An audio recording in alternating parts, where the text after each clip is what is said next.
Can I kindly request everyone to say sadhu to start the discussion session? Sadhu, sadhu, sadhu. Namo tassa bhagavato arahato samma sambuddhassa. Namo tassa bhagavato arahato samma sambuddhassa.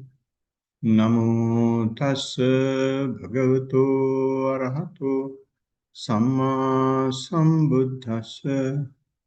Panchai bhikkhave dhammehi samannagato bhikkhu Attahitaya cha patipanno hoti parahitaya cha. Katamehi panchahi. Ida bhikkhave bhikkhu attana cha sila sampanno hoti parancha sila sampadaya sampadeti. Sadhu, sadhu, sadhu.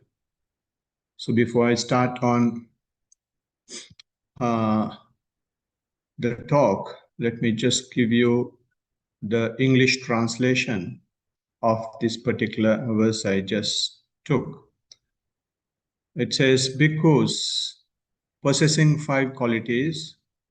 A bhikkhu is practicing both for his own welfare and for the welfare of others. What 5? Here, a bhikkhu is himself accomplished in virtuous behavior, and encourages others to become accomplished in virtuous behavior, and so on and so forth. He is giving for others as well.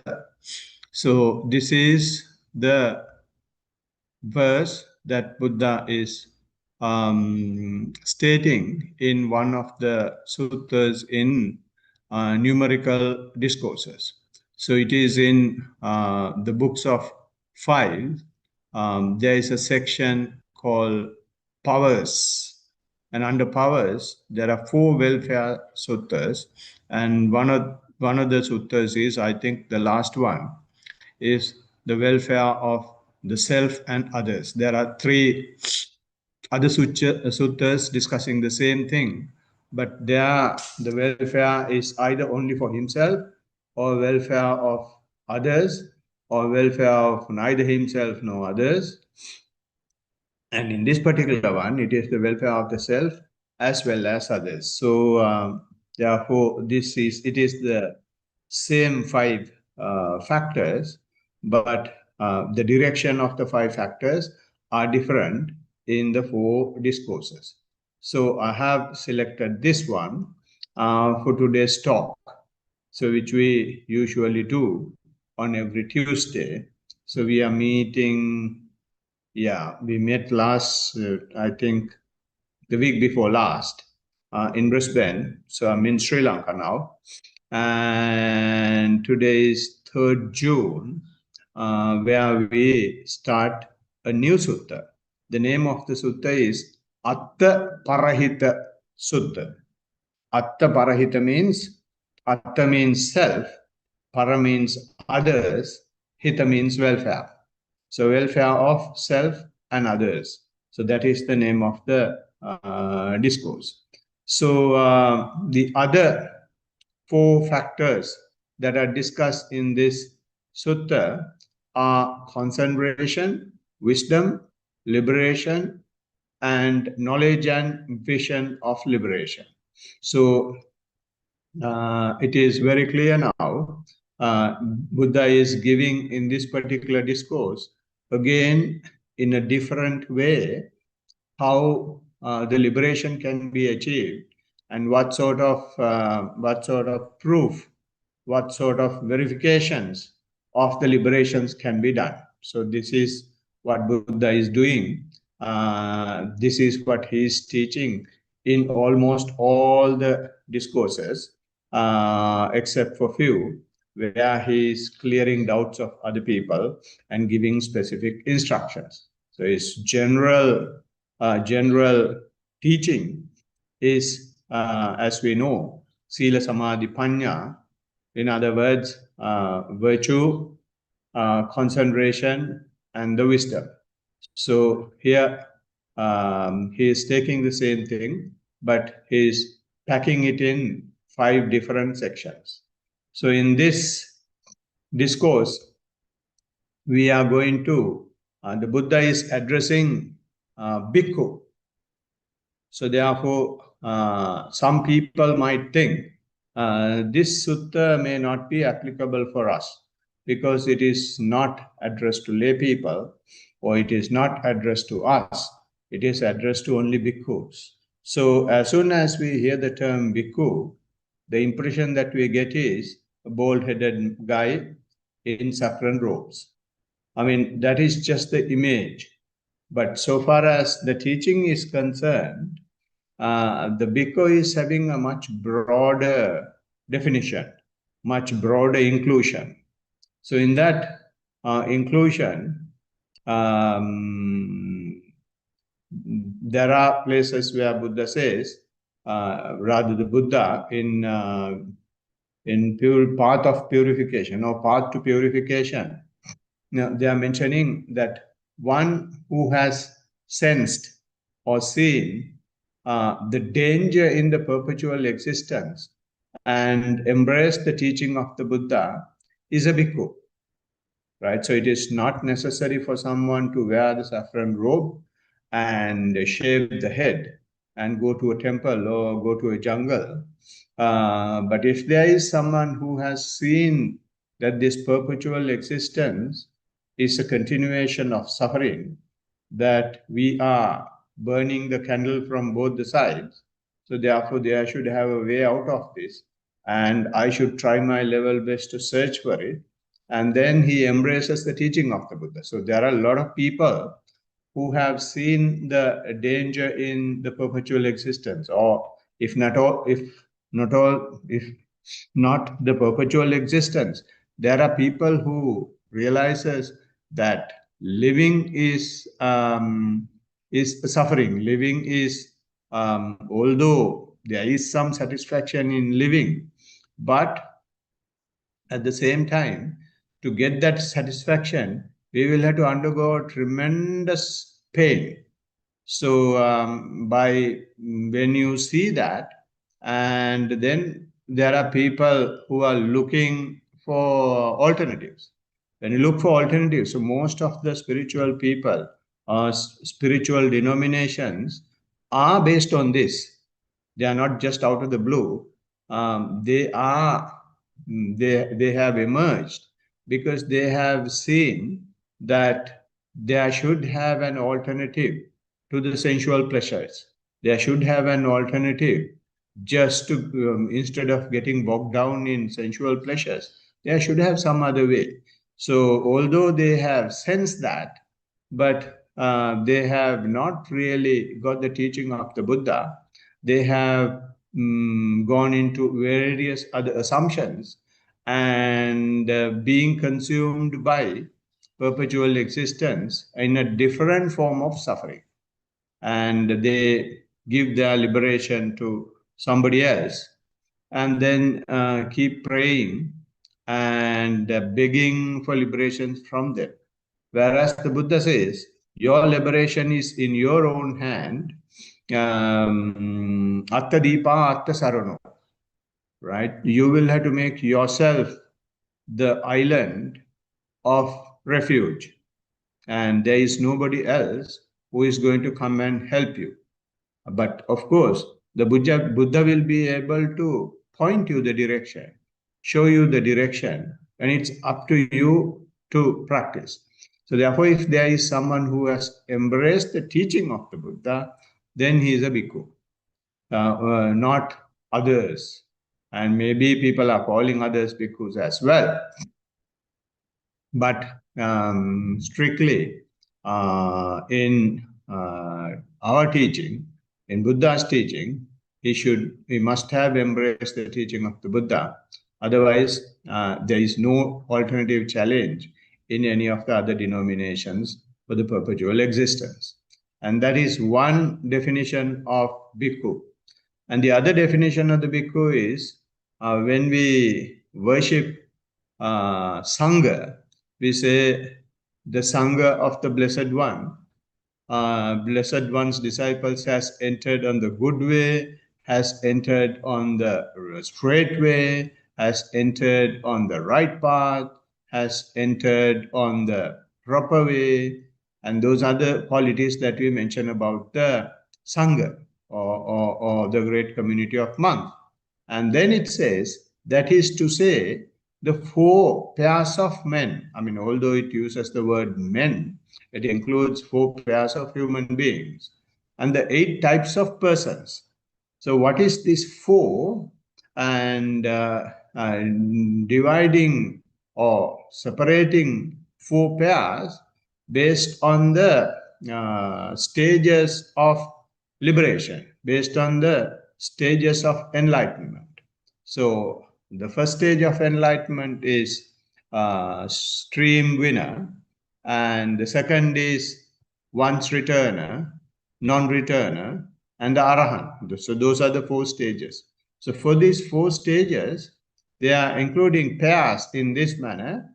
Those who have attained the stream winner stage and those who are walking towards the stream winner, and both these 2 pairs are in one group. Similarly, those who are walking towards the once returner and those who have achieved once returner, the next pair. And the third pair is those who are walking towards the non-returner and those who have achieved non-returner stage is the next pair.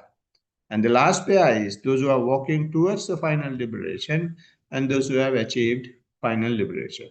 So there are 4 pairs of men or four pairs of human beings, and then 8 types of persons. So these are the 8 types of persons. So in this context, and everyone who is practicing mindfulness to the fore, not just mindfulness, because people have been practicing mindfulness even before Buddha, so therefore just practicing mindfulness won't do. But if someone is keeping the mindfulness to the fore, then that person is having the opportunity to go to the realm of the Buddha, go to the teaching of the Buddha. So this is go to the 4 foundations that the Buddha has mentioned.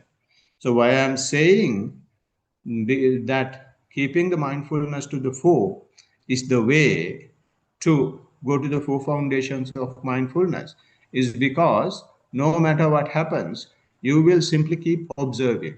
So if you simply keep observing, all what you will have to observe is either your physicality or your mentality.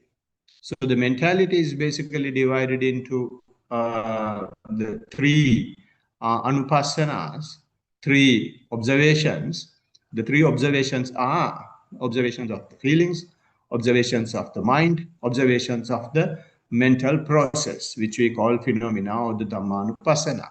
So that happens only if you keep the mindfulness to the fore. And unless you keep the mindfulness to the fore, that will not happen. So therefore, Buddha says, if there is anyone who is practicing the 4 foundations of mindfulness, that person is either a son or a daughter of the Buddha. So therefore, there is a very direct relationship between the 4 foundations of mindfulness and the teaching and what Buddha taught. So therefore, all you guys are practicing mindfulness. It is not just mindfulness. You are trying your level best to keep the mindfulness to the fore. So when you keep the mindfulness to the fore in this manner, whether you like it or not, what will happen is your attention is going to the 4 foundations. So when attention goes to the 4 foundations, so you are a son or a daughter of the Buddha. So as a result, you become part of this community. You are at least walking towards a stream winner entry. That is, whether you like it or not, it is happening. So that is something that the Buddha has guaranteed for all who are practicing 4 foundations of mindfulness. And he says, if you do it properly, and it is not only he's not talking about the stream winner stage. He's not talking about the once returner stage. He's talking about the non-returner stage or arahantship. So So if you practice 4 foundations of mindfulness ardently, Buddha says it is guaranteed that you will be an arhat. But if there is a slightest amount of stains left, corruptions left in your mind, then you will at least come to non-returner stage. So it's such a powerful thing that Buddha is mentioning in the 4 foundations of mindfulness. So therefore, what I want to simply tell you is, you cannot escape yourself saying that this discourse does not relate to us, because the practicing 4 foundations of mindfulness is a qualification to consider yourself as a bhikkhu. Maybe you are wearing a different cloth.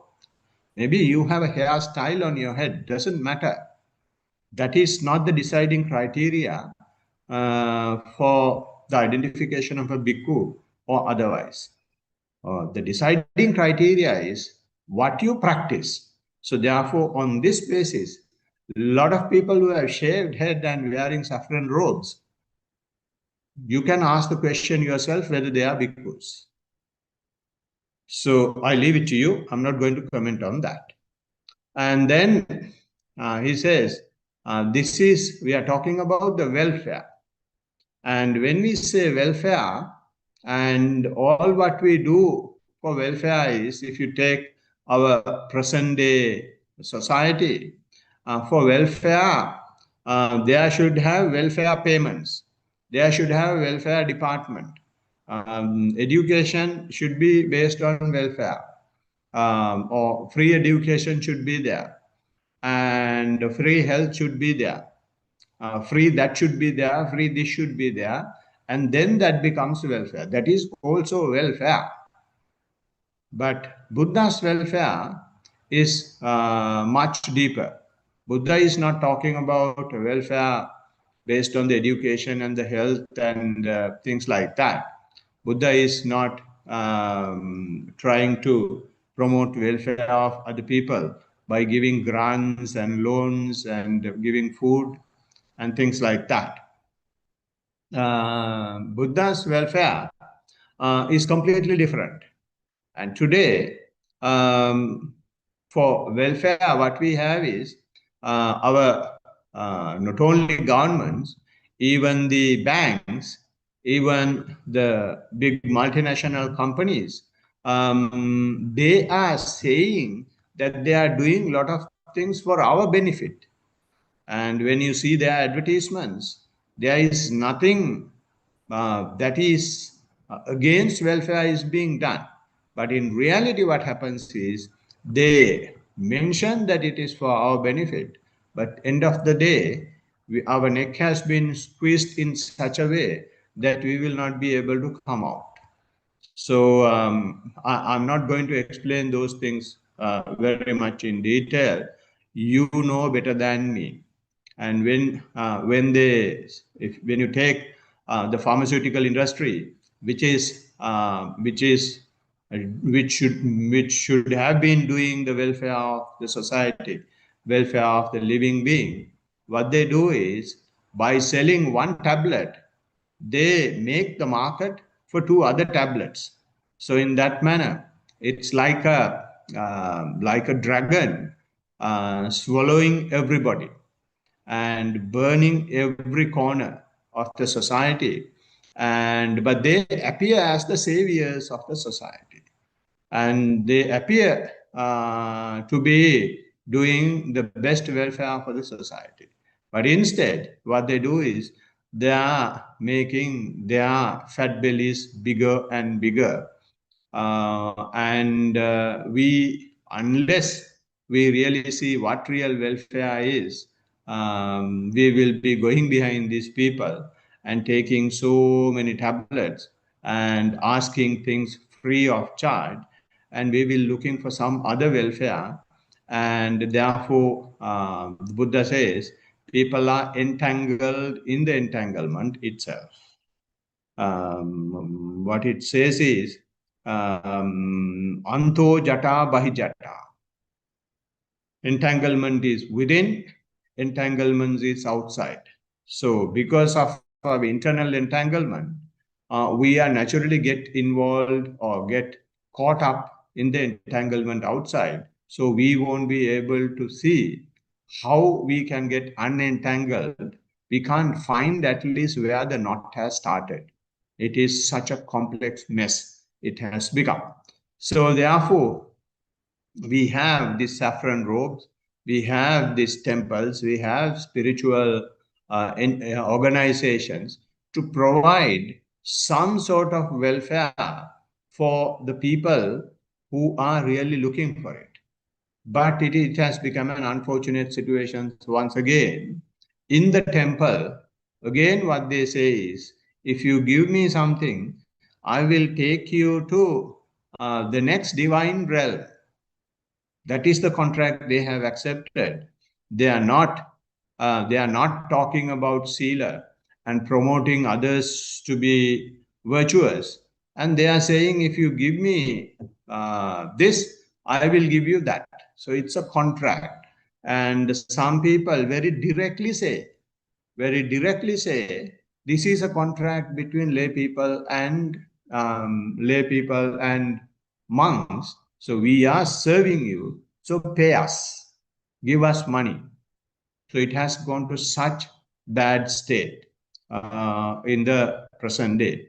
So it is therefore Buddha has left the palace and he has lived under trees. He has lived in caves, and of course, people have built nice temples for him as well, and he has lived in them. And he has gone from village to village preaching, and he never took a single cent.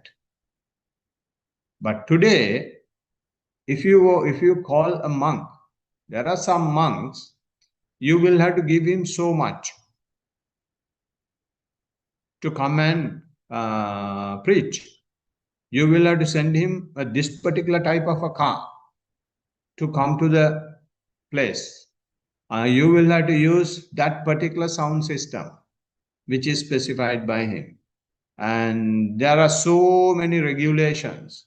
There is a checklist that has to be complied with for you to invite some monks to preach for sermons. So it has gone to that extent.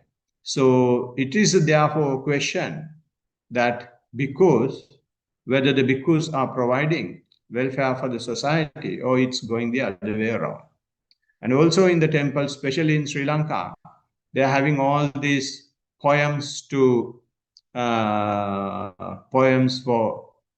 create benefit, which we call Set Kavi and Was Kavi, and they are doing fortune telling things. Then they are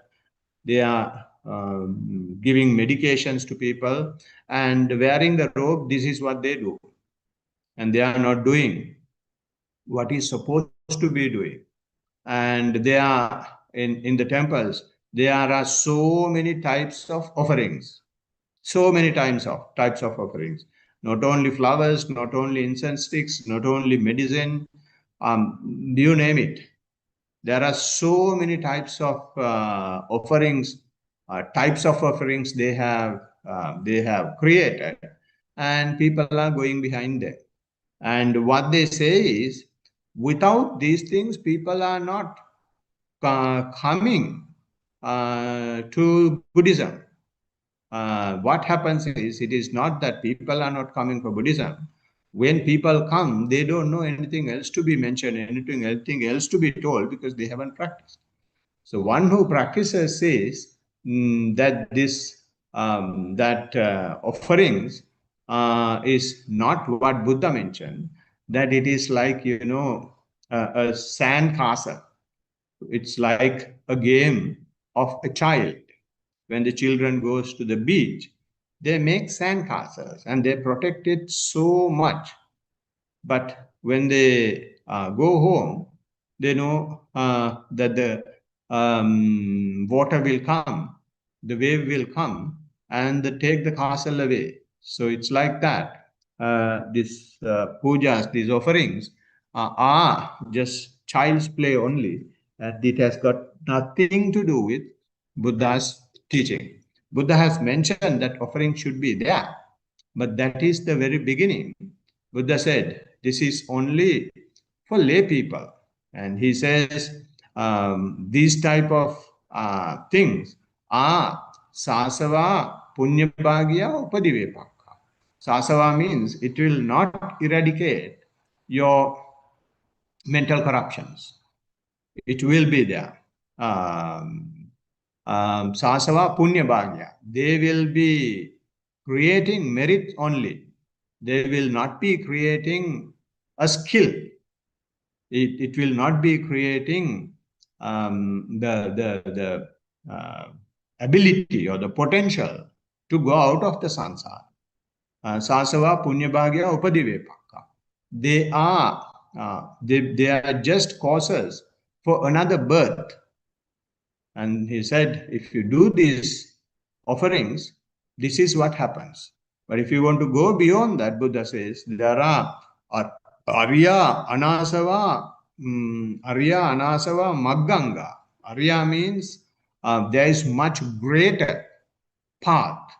Anasava means a path to eradicate this finest defilements of mental corruptions, which is the perpetuation of the conceptualization.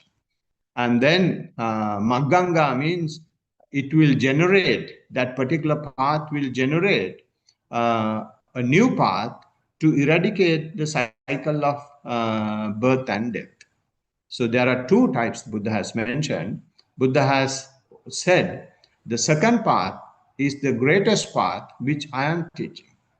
So therefore, he has mentioned the two paths, but we are not coming to the real path that the good Buddha has admired, but we are with the same old stuff that Buddha has not really recommended. So therefore, Buddha says, for the welfare, you will have to be first virtuous, and then you will have to encourage others to be virtuous. Attahita means your own welfare. For your own welfare, you will have to be first virtuous yourself. And then if you are virtuous yourself, then you can teach others. But this is again another huge problem we have today. It's not only in the society, even in the community of monks. A lot of people are not virtuous, but they are talking about virtue for other people. And there are 227 precepts for fully ordained monks.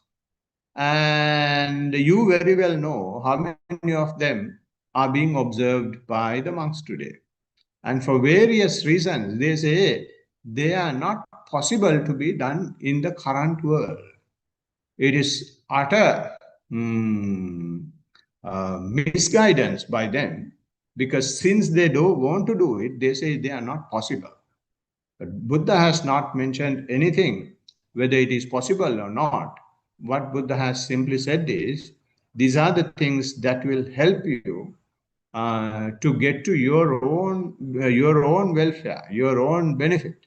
So therefore, first you become virtuous yourself, and then you start encouraging others. So instead of they becoming virtuous themselves, and a lot of them are saying, forget about the 227. Most of them don't even observe 5%. And most of the temple when I go to, they are asking, do you want to have anything for dinner? Because I usually go in the evening.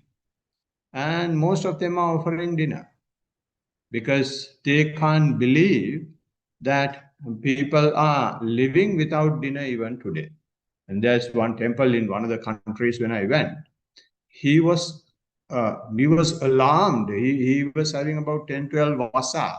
And he was really shocked when I said, I'm not taking dinner. He could not simply believe. He was just like a child who has seen a giant was looking at me. It has become just for the sake of becoming monks, they have become monks, and they don't observe at least the basic virtue precepts that should be observed. So, what is virtue? Is the main thing. The virtuous virtue means restraining your physical and verbal deeds. That's all virtue means. So if you take 5 precepts, you have physical deeds, that is killing and stealing and sexual misconduct and even taking intoxication and lying is the verbal deeds. And if you take 8 precepts, especially the 8 precepts for lay people, it is 50-50. There are 5 physical bad deeds and 5 verbal bad deeds from which you will have to refrain from.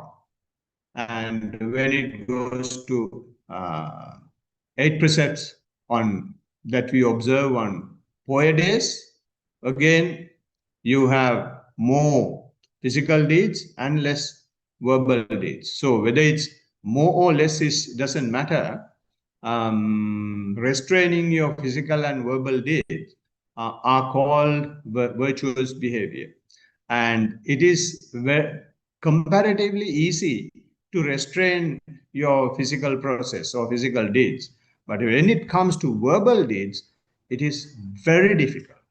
It is very difficult because our tongue is so slippery, we don't know what we are saying. And then Loko Hamduro says, most of the people are taking births in the lower realms because of the verbal bad deeds, because they can't control their tongue, right? So we may not be lying, we may not be using bad words, we may not be slandering, but we may have a lot of idle talk, the talks which does not have any meaning. We just, when we meet, we just keep on chatting, and we absolutely don't know what we are talking about. So therefore, we have got to be very careful about the verbal deeds. So therefore, the Blessed One says, if there are 2 people, the best is maintain noble silence. And if you can't maintain noble silence, you talk only Dhamma. But that does not happen. Even for me, sometimes when we talk, it goes into, talking ill of other people. So talking ill of other people, even in the sermon, when I'm comparing the virtuous and virtuous behavior of monks, we have got to talk ill of other people. So it is, in a way, unrestrained verbal deed. We are talking bad of others. So therefore, Buddha says it is very difficult to restrain verbal deed. But so therefore, virtue means not only just taking precepts for the sake of taking, but you will have to be very mindful, very cautious about it. And another way, for some people, these precepts they can't understand. When you say don't kill animals, don't steal, don't engage in sexual misconduct, don't lie, don't take intoxication, then some people may ask, why the hell we live? Unless you go fishing, which is killing animal, unless you rob something from somebody or cheat someone, unless you get more than one partner, unless you go and drink, unless you cheat other people, what is the purpose of living? And is there anything else to do? A lot of people will say, and the society is like that. The shooting animals and going fishing is a hobby. And for intoxication, And there are shops open 24 hours. And in some countries, in some states, you can take even other narcotics. So it is very hard for people to understand that these things are to be things. These things are the things to be refrained from. So they will ask, why do we live? So how we explain morality to such people? The only way you will have to do is you will have to put that particular person in other shoes. Suppose if you are shooting a rabbit or shooting a kangaroo, right? You can ask him to assume that he is the kangaroo and the kangaroo is shooting you. Then what do you feel? How do you feel? You have to put others in your own shoes, their own shoes, and let them realize themselves what goes on in the minds of other people. So if there is something that you don't like others doing to you, and not doing that is the virtue. Rather than giving a commandment, rather than giving a list of rules, you will have to put yourself in other shoes and see. Then they will realize that the sila is this. I remember there was a nice cartoon. A father has told, I mean, this has not directly has not direct relationship to the virtue as such, but it has some relationship. The girls are wearing ultra shorts, which those shorts are almost, just the underwear only, some of the shorts. So it's basically naked, right? So a father has said, don't wear that, and it is not suitable. And the daughter has been arguing, how you say it is not suitable? Just go to the market and see whether we have got anything else to buy. Just go outside and see what other girls are wearing. So, and when someone is wearing something, what is it for you? How it becomes, what other people think matters to us. So those type of arguments, they come out to it. So what father has done was, father also has cut one of his pants to the same size of the girl's pant, and he has been wearing that and gone with her. And this woman has started shouting, why are you wearing? Why are you coming like this with me? And then he said, I'm just reminding you what you told me. If it is not a problem, why are you so panicking now? So as soon as you put yourself in other shoes, you realize that it is not right. So this is the only way that we will have to teach the mindfulness to the other people. I remember when we were holidaying, when we were picnicking somewhere, Harindu was asking that a lot of people are going for fishing during their holidays. What is wrong in that? So this is the way I told him. And I remember my daughter was once asking about having proper clothes. It's the same story as the other girl, but it was not that bad. Then this is the way I explain, and that rationale people will understand, rather than saying, okay, in Buddhism we don't kill, we don't do this, we don't do that. They simply become, just myths for them. They are just set of rules. But if you really show the relationship and the justification and the rationale behind a precepts and living being, then a lot of people understand. So therefore, observing precepts is the nature of the universe. Universe is created on the principle that one is taking care of the other. So that is the nature. But if you break a precept, that is artificial. That is not the way how the nature works. So being virtuous is become a natural person, is becoming part of the nature, because other animals will be loving you because you don't love others. I have experienced myself when I was in the Middle East. Every year we used to go on holiday to Sri Lanka. And one day, when the kids were small, we just woke up in the night. We just could not sleep. There is a huge noise, and to see the entire room was filled with mosquitoes, with a very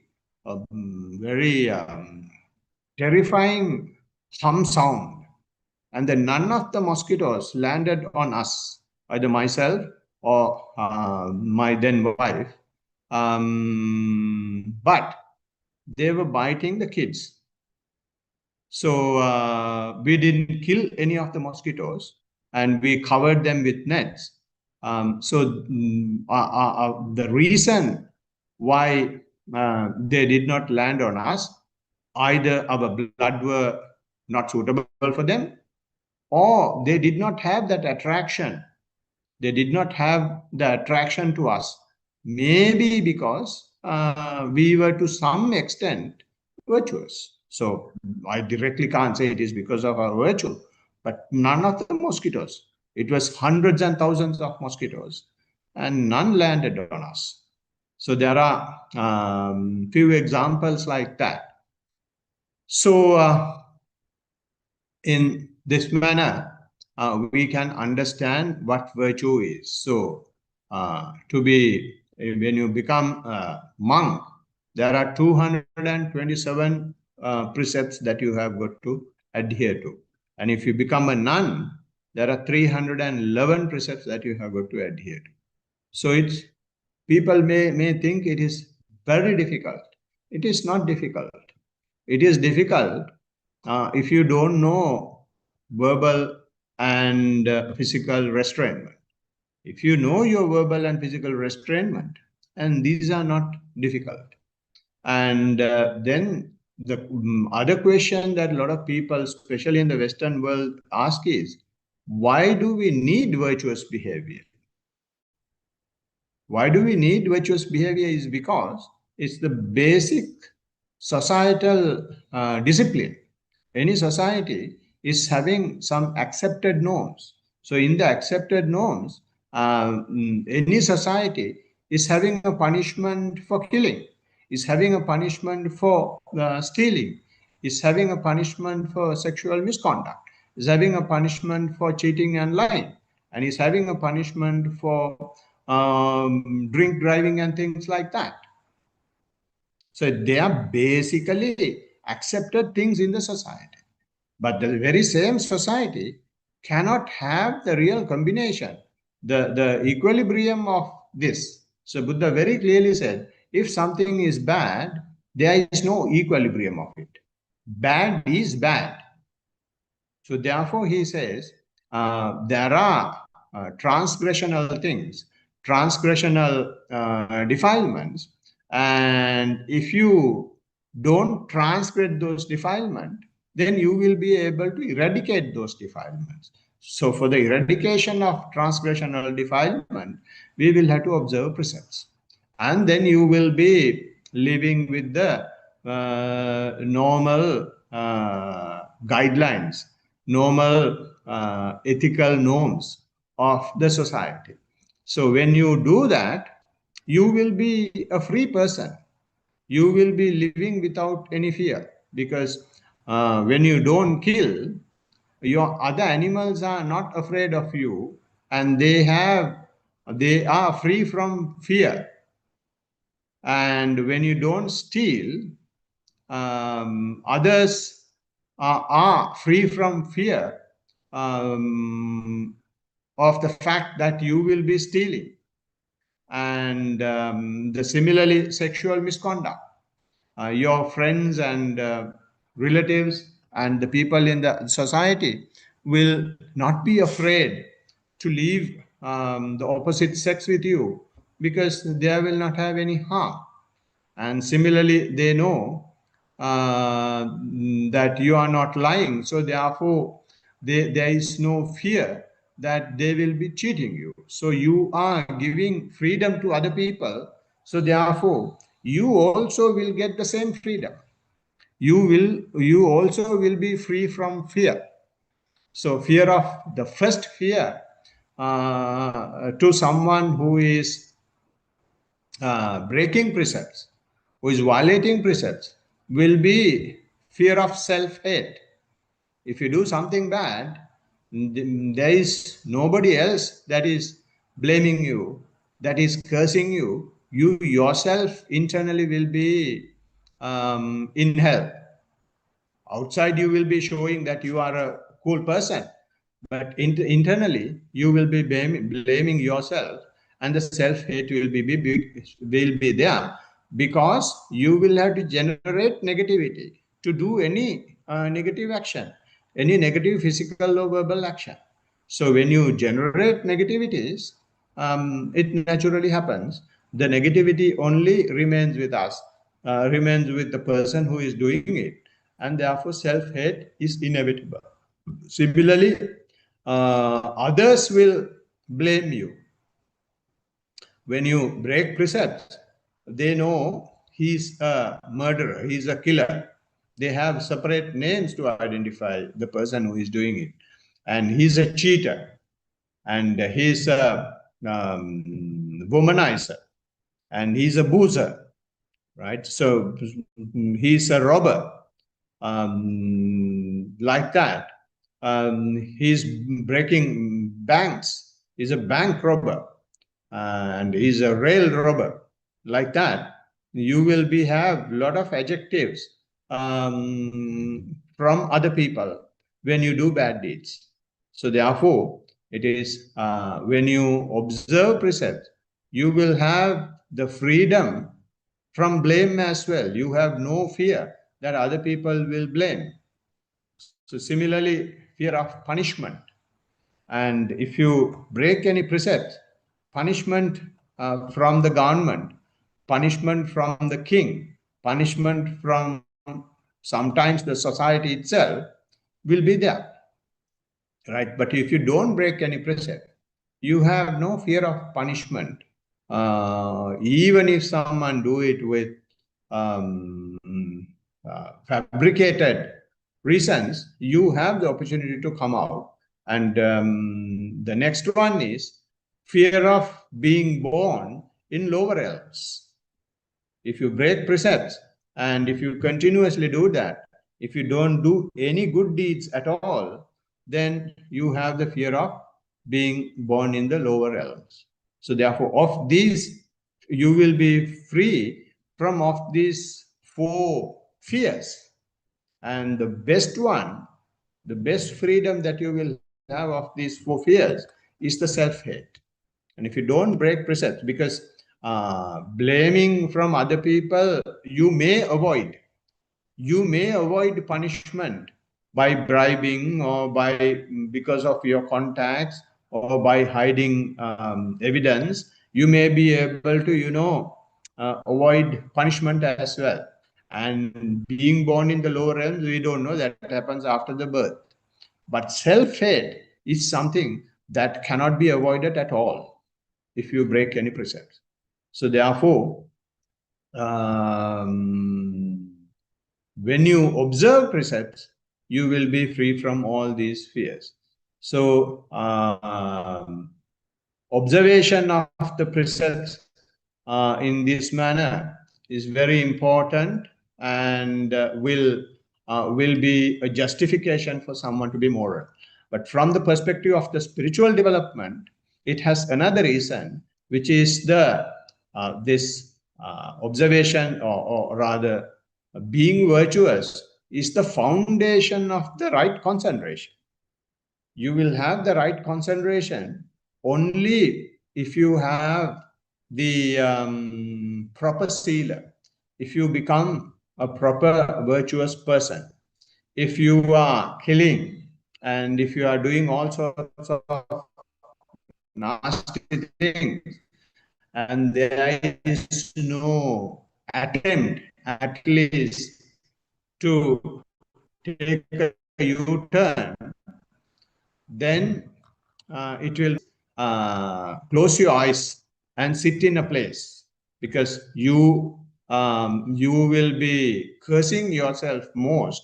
So therefore, your mind will not rest, will not be free, will not be will having a proper rest to do something like that. So therefore, being virtuous is very important for us to get into the spirituality. So this is why the Buddha says, for someone will have to be virtuous, and then when he is virtuous, he will be able to encourage virtue in the other people, and that is a very great deed. Why it is a great deed is, it is a welfare for the self, and it is a welfare for the other people, because lot of things are happening verbally and physically. So if the society is restraining verbally, and if the society is restraining themselves physically, and we will have a beautiful world. And that is the basic requirement to go to the spirituality. So then the question comes, so if one is not virtuous, I say, won't he be able to come into spirituality? No, that is not what Buddha says.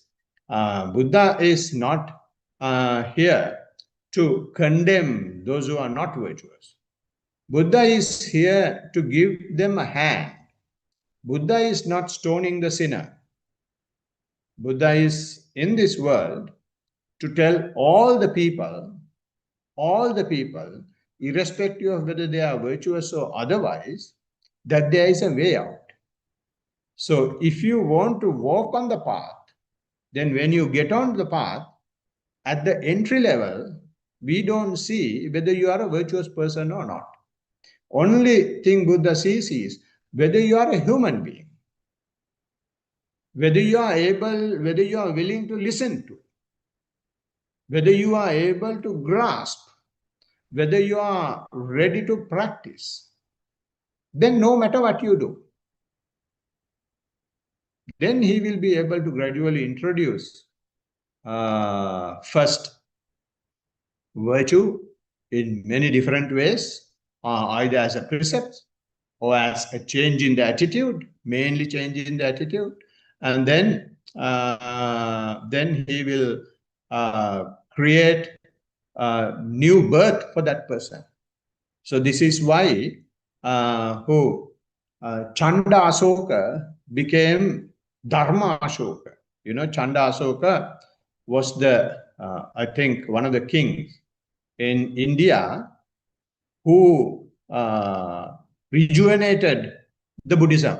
The Buddhism was going down, and this particular person, he was Chanda Asoka. Chanda Asoka means he's a terror, and entire India was afraid of him, because if someone is not listening to him, he will massacre villages and ensure that his word is listened to. He somehow or other he conquered entire India. But after listening to a very small monk, and by seeing the way he is eating, he became a good person. He stopped all these things, all the terrible terrorists terrorizing the society. He became a Buddhist.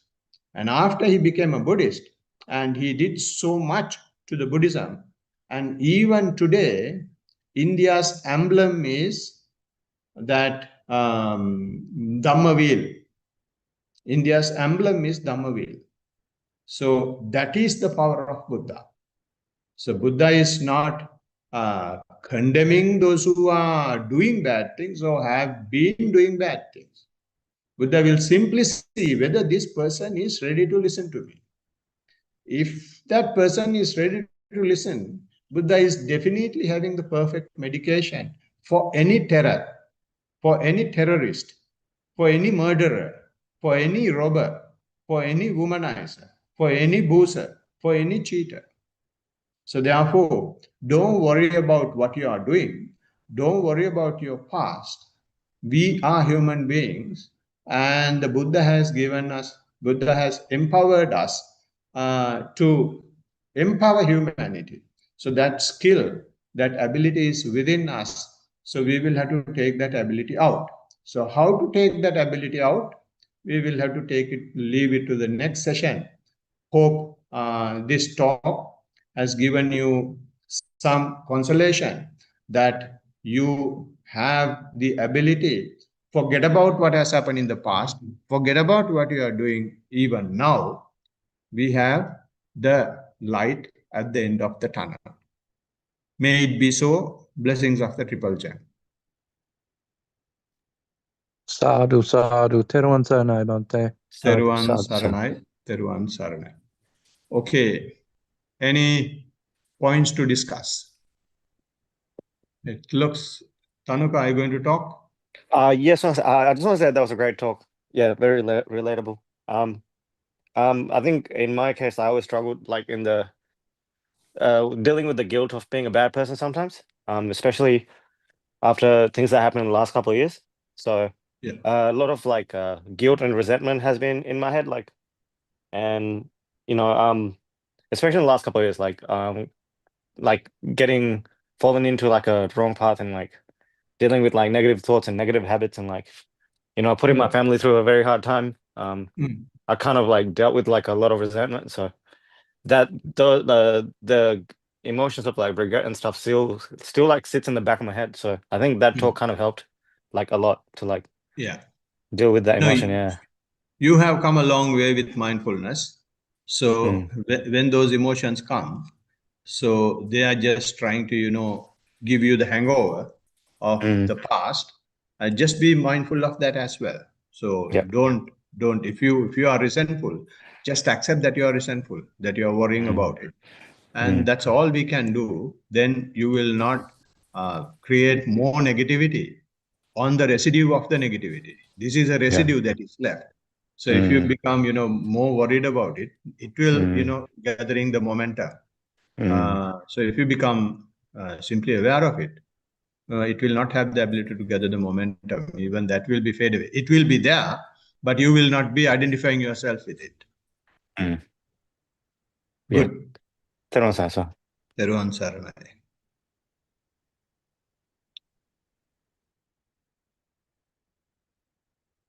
All right. If there are no more discussion points, then we can chant the stanzas and transfer merits from the practice, from the talk, listening to the talk. We have gathered some positive energies, so we can transfer those positive energies to the rest of the universe. May I request Dhamma Samadhi to pass merits, please? Yeah, can you just share your screen, Bhante? Yes, I thought I have shared. I'm going to do it now.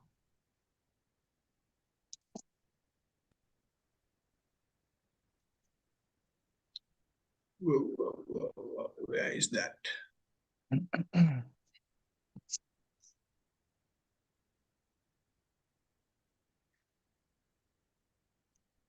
Share the screen.